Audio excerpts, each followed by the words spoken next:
It seems like you have all these comic publishers starting their lines over again, and for some strange reason, they all start with the RE. You have DC doing their Rebirth, you have IDW doing the Revolution, and you have Marvel doing the Rehash.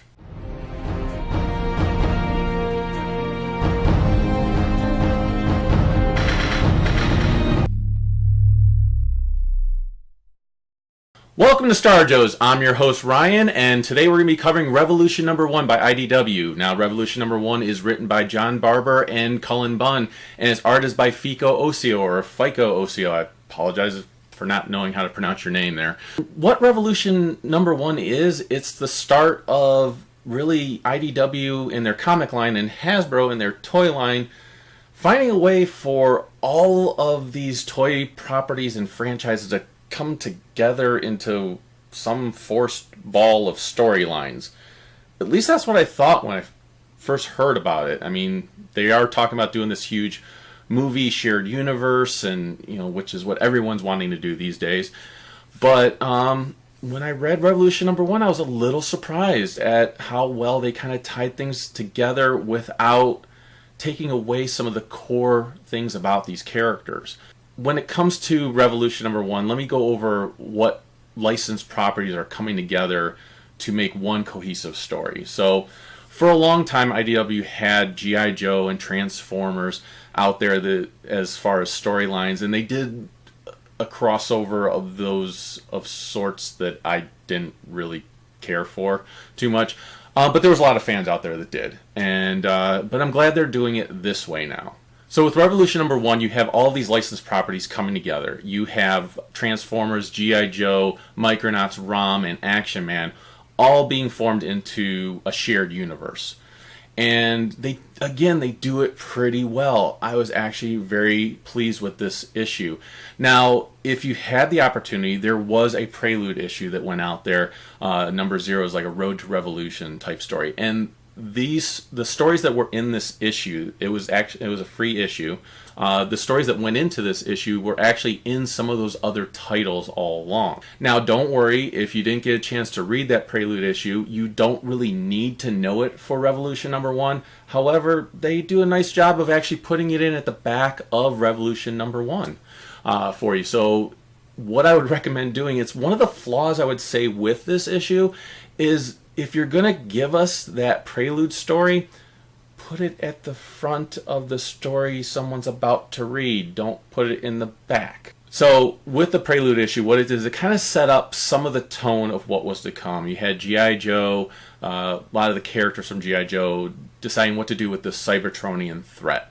And what's been happening in Transformers is you have Earth military really seeing as all Cybertronians being a threat to the Earth.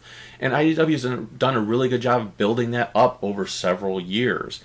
It's not just like what we saw in the 80s cartoon where all of a sudden humans just accepted the Autobots because, they were saving lives. They still saw them as this alien threat. And there were certain things that the Autobots have done over the years in the IDW comic that have given them good reason to believe that. There are a couple deaths in Revolution number 1. I'm not going to spoil what they are. I don't want to spoil the entire story at all.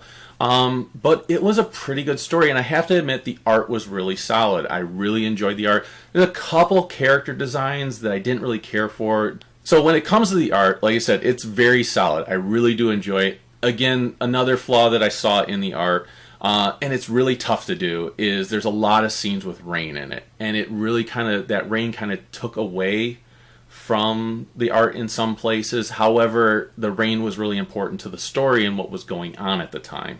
Now, one of the things that the story did really well is it touched on a lot of the history of IDW. So when you come to G.I. Joe, there's little hints and reminders that, hey, Scarlet and Mainframe had a relationship at one time. Oh, and by the way, All Hail Megatron occurred. But do you need to know all of those stories from the past in order to enjoy Revolution number 1? Absolutely not. You can enjoy Revolution number 1 all by itself. Like I said, you do get the Prelude issue storyline in there, and you really are brought up to speed on who everyone is. The other thing I have to say that they did a really great job of is that if you're not familiar with any of these characters, every time a character shows up on the panel, there's a little sidebar name for who they are, If they have a code name, it tells you what their real name is also and what their specialty is. If it's a Cybertronian, it tells you, that they're Autobot Decepticon, and tells you like what their background is. It's real subtle. It doesn't take away from any of the story. It doesn't take away from the art at all, which is sometimes the danger with these things. But for someone that doesn't know anything, this is honestly a good jumping on point, and it's a smart jumping on point. So, and if I had to rate Revolution number 1, I would give it the Honor of Grayskull rating.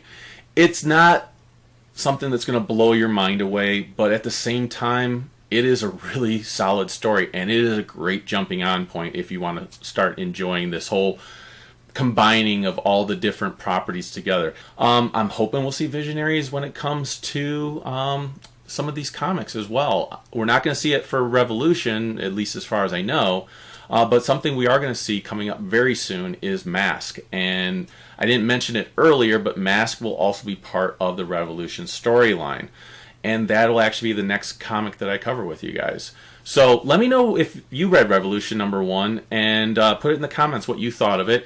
And if you haven't read Revolution number 1, then tell me in the comics what other 80s franchise you think could fit in with all of these other franchises that I was just talking about.